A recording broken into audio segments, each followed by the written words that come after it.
Это у нас Chevrolet Sonic с двигателем 1.8. Значит, клиент привез машину, говорит, что у нее есть проблемы плавающие обороты.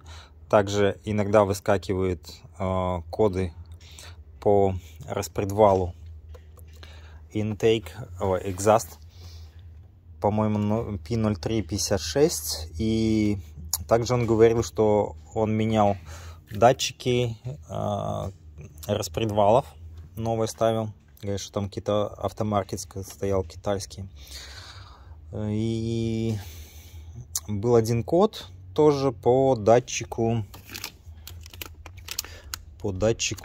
коленвала. Вот он, мы уже его поменяли. И значит, что у нас с машиной? Значит, машина у нас плавают обороты. Вот когда едешь там на светофоре, останавливаешься, она так вот.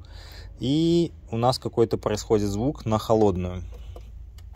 Дальше у нас выскакивает чек-энджин по распредвалу, выходу, экзаст. Сейчас мы заведем машинку и послушаем. Так, вот такие вот у нас звуки издает двигатель. Странные. Значит, мы поменяли датчик коленвала. Был также код по нему. И, когда клиент пригнал, его не было. Но он показал мне, он сфоткал коды. Он говорит, что он периодически выскакивает. И также говорил, что тахометр не показывает. Но это очень показательный признак того, что датчик вот этот не работает. Значит, снимается он там. Стартер надо скидывать. Мы делали это на подъемнике. И вот этот стук, очень похож, что у нас вот с PCV валом у нас проблема. Не знаю. Вот с этой стороны что-то. Поменяю сначала его. Он идет вместе с крышкой. Так как это снимается как-то в бок и вверх. Не хватает руки, ладно, второй. В клапанной крышке он установлен. Здесь у нас трубочка, вот его идет. Вот она. Я уже заказал за 15 баксов. И посмотрим. Вообще в наличии только есть здесь целиком крышечки. Но можно было онлайн заказать. И я заказал, ждем. Вот придет, попробуем поставить, посмотрим. После того, как поменяли этот сенсор, пока не выскакивала ошибка. Посмотрим, что будет в будущем. Но у нас есть ошибка по распредвалу. Интейка, там будем смотреть, что у нас тут либо с ремнем что-то, либо с соленоидом. Датчик, в принципе, он говорит, поменял. Короче, будем. Так, пришел от PCV вал. Он встроен вообще в клапанную крышку. Чтобы его поменять, надо клапанную крышку снять. Единственное, меня смущает, чтобы тут вот трубочка снималась. Что на местном рынке продаются только с клапанными крышками. А это я заказал на Амазоне. $15 стоит. Вот сюда вставляется трубка. Я надеюсь, она просто достается. Мы сейчас это узнаем. Сейчас будем скидывать клапанную крышку. Я думаю, из-за этого у нее неравномерная работа, из-за этого PCV вала и звук. Как клиент сказал, что где-то здесь, но вот он 100%, вот он тут стоит, в принципе, отсюда вот исходило. Поэтому сейчас махнем, скинем крышку, посмотрим, как он там снимается, и поменяем PCV вал. Хотел показать, как это оно выглядит, эта штучка. Она здесь в пазах идет. И меня смущало то, что вот здесь трубка. Я видел тогда, что она как летая. А она просто заходит в крышку. И вот этот PCV вал, он туда заходит. Там такая прокладочка стоит. Вот тут резиночка стоит. И она не должна пропускать. Такая вот система. Было бы классно, если бы он был выносной, а не в крышке. Шклопанку надо снять, чтобы поменять PCV вал. Ну, вот такие дела. Сейчас будем менять. Ничего не изменилось, все равно барабанит что-то. Было предположение, что это PCV вал, потому что вот четко где-то вот здесь вот стучит. Но такое чувство, что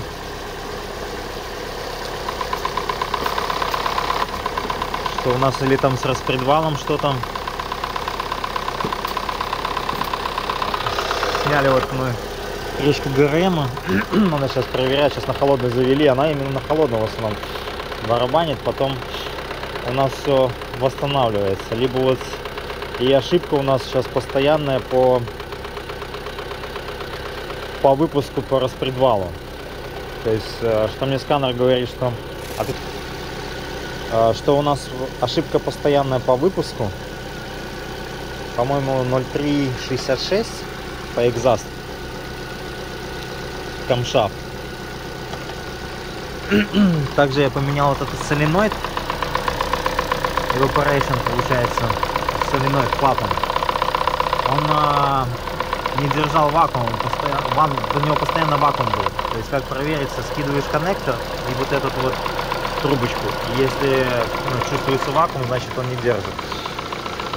Я поменял его. Думал, что может какой тоже посос воздуха, но нет. Я думаю, что все-таки ремень менялся. То есть тут уже люди боролись с этой ошибкой. Я думаю, с этой проблемой. И они, видно, и катушку меняли, и ГРМ поменяли, и были соленоиды поменены. Потом датчики распредвалов у нас тоже были поменены. Вот такой вот странный звук.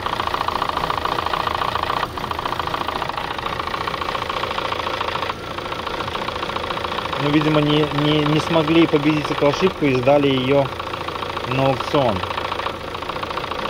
Я хотел по-быстрому посмотреть метки, но там надо со шкива скинуть такой кавер, надо болт его открутить, чтобы выставить. Но сейчас проверим. А потом уже надо будет осциллограф все-таки подкидывать и смотреть. Возможно, может быть, по той ошибке показывает, что может быть проблема Power Trail Control Module. Либо у нас в сенсоре, в соленоиде, либо в проводке. Вот это у нас одна ошибочка. Exhaust Camshaft Position Sensor Performance. Exhaust — это у нас выход. Она типа по сенсору. Что напишет, что какой-то неправильный сигнал подает нам сенсор. И у нас какие у нас решения? Восстановить запись, потом восстановить проводку, коннектор к терминалу, replace the camshaft position sensor, replace the reluctor wheel. Это, я так понимаю, который стоит на распредвале, на самом. И test the engine control module, update or replace. Или проблема с PCM, мозгами двигателя. То есть они говорят, или замените, или сделайте апдейт. Блин, может быть у нас что-то на распредвале, вот это колесо. И вот это оно и есть барабан, блин. А мы снимали клапанную крышку и не посмотрел я это. До этого не было ошибки вообще. Сейчас она постоянная. То есть ты ее убираешь, и она постоянная. Ну, ладно, будем разбираться. Замерить компрессию. На первом цилиндре 11 PCI. Давай. Смотрим на втором. Одинаково. Так же. Окей, идем дальше. А в третьем цилиндре у нас 8. Буквально чуть-чуть больше. Сейчас еще раз. Давай еще раз.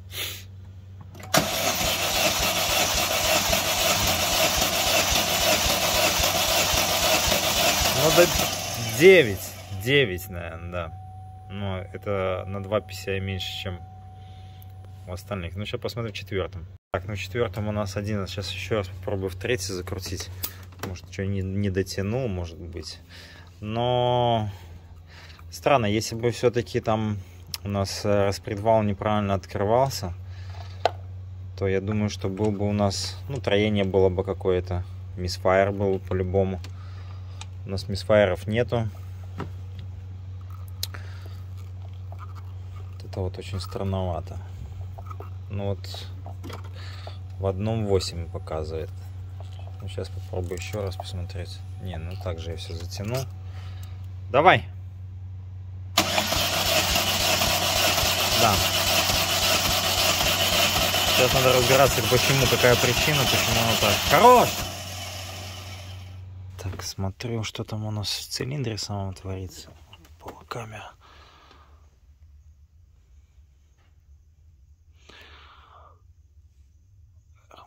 поворачивается. Но что у нас тут? Клапана видно. Больше ничего не видно. Все вроде там все хорошо.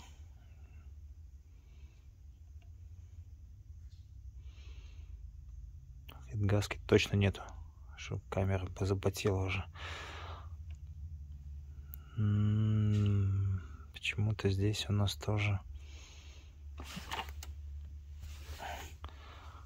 Почему-то у нас тут проблема.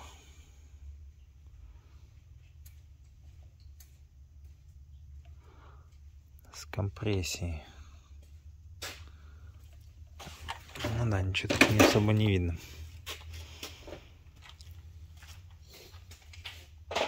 Можешь загнуть ее немного. А ты можешь фоткать здесь. Я тебе скину. И здесь, в принципе, тоже ничего особо не видно под клапанкой. Считывающий стоит.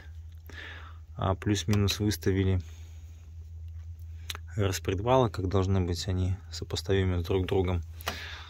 Там прорези должны быть вот эти вот с друг другом они сопоставимы. Но вроде все окей.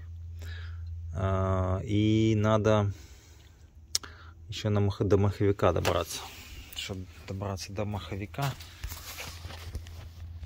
Ой, маховика дошкиваем. Что-то они по-дурацки-то сделали. Тут поставили такой кавер, крышечку. Надо вот этот болт выкрутить, снять эту крышку. И там будет на ней метка. Надо скинуть ремень, снять болт, выкрутить сейчас и посмотреть, метки сразу посмотреть. Ну, скажу так, непонятно. Еще вот нашли дополнительно проблему, что с компрессией у него 8 отличается с остальными. Но я говорю, что странно, что если было бы что-то с клапанами, то должно, по идее, быть мисфайр у нас по третьему цилиндру образно. А у нас его нету. И что может стучать здесь? Это крышка. Так, идея с тем, что не выставлен правильно был ГРМ, отпадает. Все было выставлено. Вот эту штучку надо было снять. Я уже это пропустил. Но я попросил, чтобы здесь маркернули. Кстати, вот этот ремень, я смотрю, уже скоро порвется. Прямо в трещинах весь, надо клиенту сказать. На всякий случай пометили вот здесь вот у нас метка. А вот эта пластина, вернее кавер, вот этот, он становится от балды, как хочешь, можешь поставить. Или он там тоже как-то в определенном месте становится? Давай быстро. А ну... Там вот этот крышка, вот этот кавер, она становится такой в паз, и то есть по-другому ты его не поставишь. Значит, мы пометили для себя, просил, чтобы он маркировал, чтобы мы понимали вообще, где это находится. Метка сама на шкиве, и вот она получается. Она практически между первой и второй с левой стороны вот этими отверстиями. Они только здесь одни. Может, блин, тут еще сверху, оказывается, есть. Но там, видите, тут 2, потом пробел, потом 2. А здесь им получается 5. То есть вот сюда приходит, но это тоже так, с погрешностями, но вот плюс-минус вот сюда приходит меточка у нас. И здесь у нас тоже распредвалы, вот они в ровной позиции должны выстоять. У меня на этот двигатель нету вот этой плашки, но не было необходимости у меня для покупки ее. Но просто на глаз мы посмотрели, в принципе, проблем не вижу, чтобы она, знаешь, одна получается как бы ровно стоять должна поверхностью головы стоять, а вторая бы была повернута, тут уже по-любому проблема. Здесь, по сути, оно сходится. Смотришь сюда, оно сходится. Ну вот и загадка. Но, в принципе, она была изначально загадкой, почему этот звук издается, происходит. Но я почему-то склоняюсь, что все-таки надо, не зря продают целиком клапанки,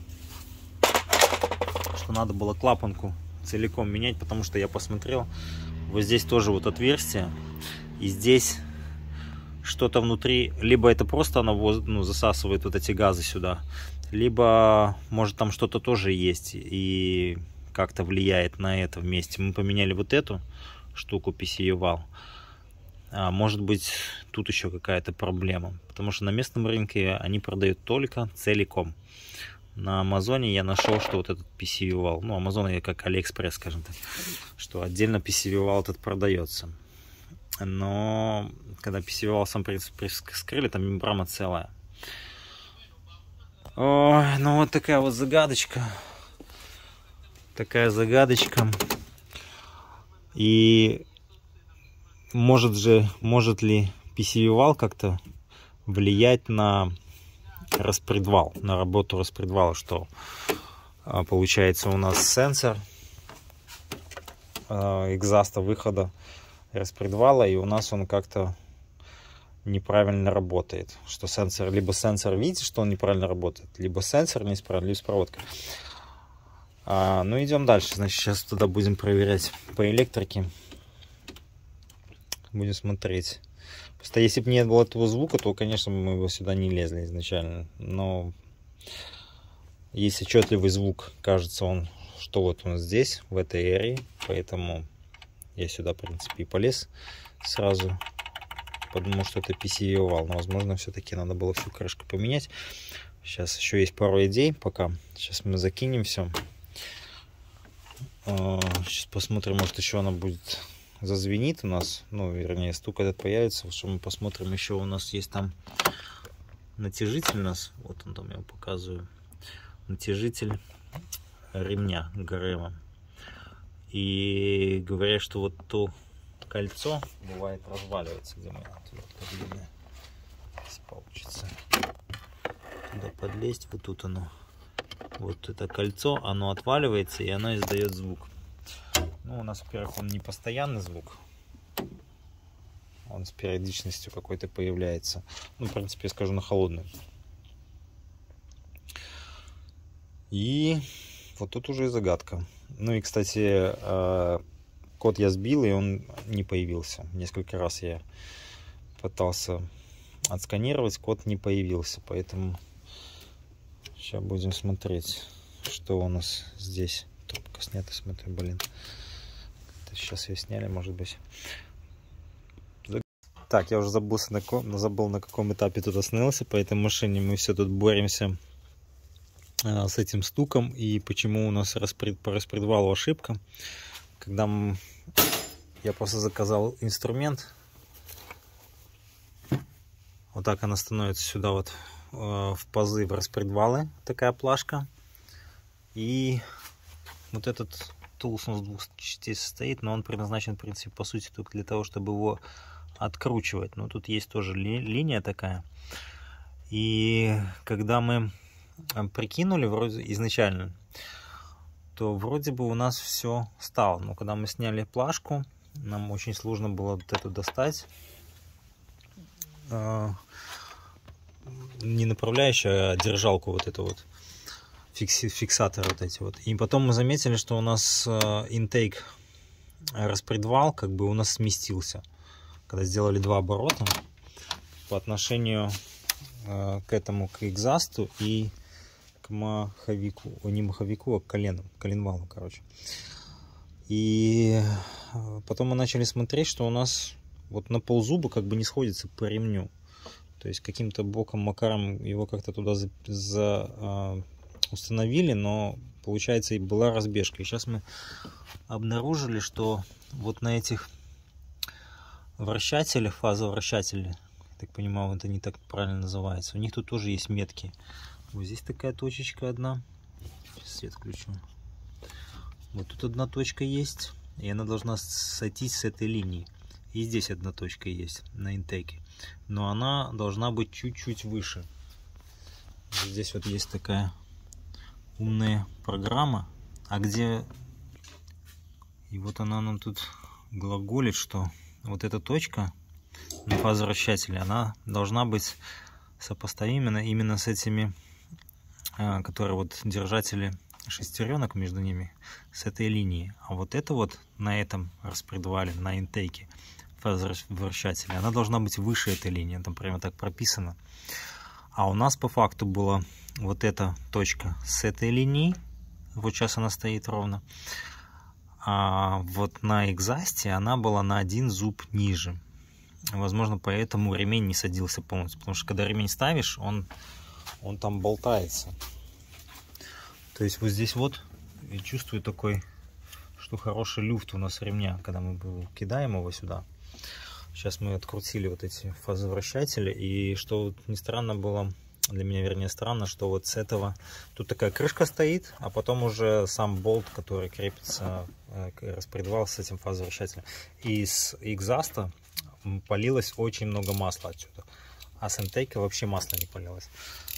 Возможно, у нас еще с соленоидом какая-то проблема.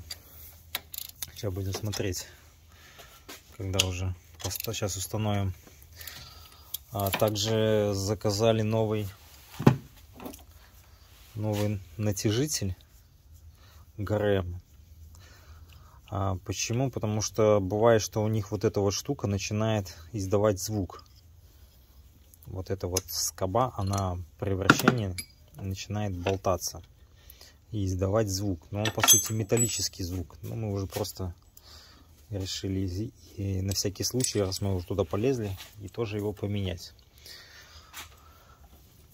Ну, будем сейчас прокручивать и ставить ГРМ наш на место. Ставить клапанку, подвешивать обратно двигатель, и будем уже смотреть, что у нас изменится. Так, все установили, все затянули. И вот получается у нас как раз таки вот эти точки, про которые я говорил. Вот это чуть-чуть выше. Если так посмотреть, вот на телефоне видно. А это вровень. Вот так оно должно быть по мануалу. Будем ставить ремень. Ну все, крутанули 2 раза. Все у нас выставилось по меткам. Все стоит. Все натянуто. Будем собирать и пробовать заводить мотор, смотреть, что у нас изменилось. Во-первых, уйдет звук. Не факт, что уйдет звук, но факт, что не должно быть по распредвалу ошибка. Я думаю, что из-за этого точно было. Но почему этот звук, конечно, был, даже если сейчас он уйдет, неужели он будет от этого натяжителя? Натяжитель, напомню, что мы поставили новый. Но звук был как-то вот здесь, вот с этой стороны, вот, четко. Может быть, это и есть натяжитель барабана. Ладно, собираем. Так, кстати, мы заметили, что на шкиве здесь вот есть, оказывается, метка. Вот она, прорезь. Ну, такое чувство, что кто-то сам ее пропилил. Это как не заводская. Или выдолбил. Очень похоже. Может, так оно и есть. Все равно какой-то звук сейчас завели. О.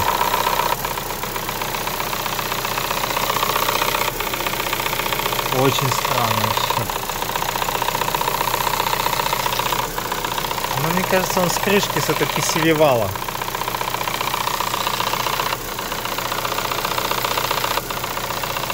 Надо сейчас посмотреть. Сейчас выйду на дорогу, посмотрю вообще, появится по распредвалу ошибка или нет.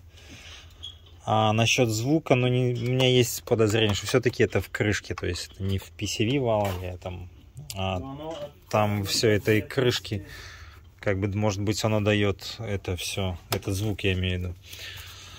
Сейчас, если уйдет эта ошибка по распредвалу, то значит мы были на верном пути, ну, выставили метки, и у нас сейчас не будет никаких ошибок по распредвалу. Значит, это была одна причина. Крышка, возможно, это будет вторая причина. И третья причина у нас соленоид, который на Evaporation, вот это вот, Evap System, который вакуум делает. Значит, и с ним была проблема. Я его, напомню, поменял. Что я снял коннектор и снял вот эту вот трубочку одну. И пальцем чувствую, что вакуум у нас, ну, сосасывает. А оно не должно быть. То есть, возможно, здесь вообще, вообще несколько причин. Потому что двигатель у нас не дергает. Потому что он до этого, у него плавали обороты. То есть он стабильно работает. Но звук этот все равно появился. Так, пока идет клапанная крышка, делаем тест. Вот сейчас у нас звук идет. Кстати, у нас фен постоянно работает. Мне клиенты говорят, что что-то с датчиком. Попробуем снять соленоид. Скидываем соленоид. Коннектор, я имею в виду. И звук перестает. И делаем вывод, что у нас проблема с соленоидом. Короче, чуть-чуть голову подурил. Я уже заказал соленоид. Вот он. Соленоидик наш. Что-то странного масла, блин. Надеюсь, это не реторн. Потому что тут какая-то масляная коробки. Надеюсь, он нормальный. Значит, а вот этот соленоид, он стоял у нас на экзасте. А мы его снимали, проверили работоспособность, они щелкают и поменяли местами. То есть вот этот соленоид, он стоял здесь. Почему я сейчас полез в интейк? Просто это соленоид отсюда. Ну, я решил просто скинуть фишку, потому что звук не идет. Ой, вернее, звук это все равно не проходит. Уже клапанка пришла, но решили так вот поступить. Изначально просто, не знаю, пришла в голову идея отключить соленоид. Отключаем соленоид, и у нас звук перестает. То есть тут два варианта. Либо соленоид, и второй вариант соленоид. Почему? Потому что мы его поменяли с экзаста на интейк. И если бы он здесь стоял, то это мог бы быть фазовращатель. Но поскольку мы поменяли с экзаста на интейк, то с фазовращателем у нас не может быть с интейком проблемы. Я думаю, что... И также я напомню, что меня смутило, когда мы откручивали вот этот фазовращатель, то здесь масло полилось очень много, а там масла не было, ну совсем не лилось. То есть это уже тогда заподозрило что-то здесь неладное с этим соленоидом. Сейчас поменяем и будем смотреть. Подкинул новенький соленоид, установил, и сейчас будем заводить. Сейчас будем ждать, застучит или не застучит. Он уже застучал. Короче, вот он, виновник торжества. Но это не похоже на китайский, номер какой-то есть. Потому что это оригинальный, просто он начал неадекватно работать. Но он щелкает, его замыкаешь, он щелк-щелк-щелк, ну как обычная работа соленоида. Все, со стуком мы победили. Сейчас я прокачусь, останется только крышку закинуть. Я думаю, на этом будет все. Итак, пройдена обкатка, все good, никаких чек-энджин, никаких ошибок по камшафтам, распредвалам, стука нету, оборота не плавает, фен постоянно воет. Но я ему говорил, что здесь кондиционер не работает, но была ошибка изначально по кондишену, по давлению сенсора пресса. Он сказал: окей, значит, и что у нас тут было? Подведем итоги. Короче, в этой маленькой машинке было целых, так, я уже говорил, 4 проблемы в этом маленьком двигателе, да? Первое, стук. Это был у нас соленоид. Второе, ошибка по датчику коленвалов. Третье, плавающие обороты. Это было зря поменено. Ну что сделаешь? Трудно диагностировать такие проблемы, такой стук. Как бы тяжеловато было найти, непонятно на самом деле. Ну и подожди, сколько у нас тут? 3. Четвертая проблема. Это у нас с неправильно выставленным вот это фазовращателем. Из-за этого у нас и ремень чуть-чуть сместился.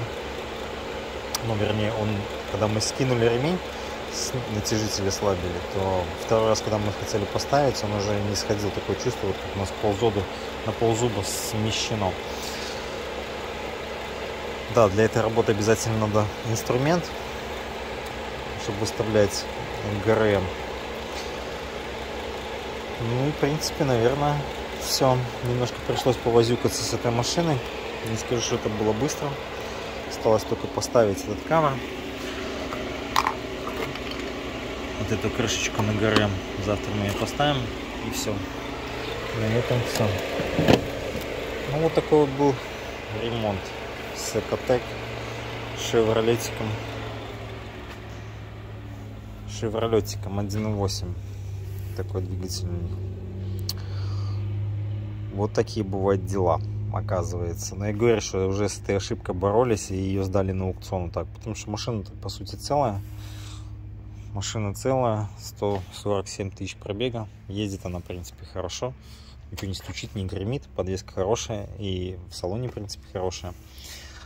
Но, видимо, чуть-чуть попытались поискать причину и не нашли. Возможно, начал соляной стучать, они полезли в ГРМ.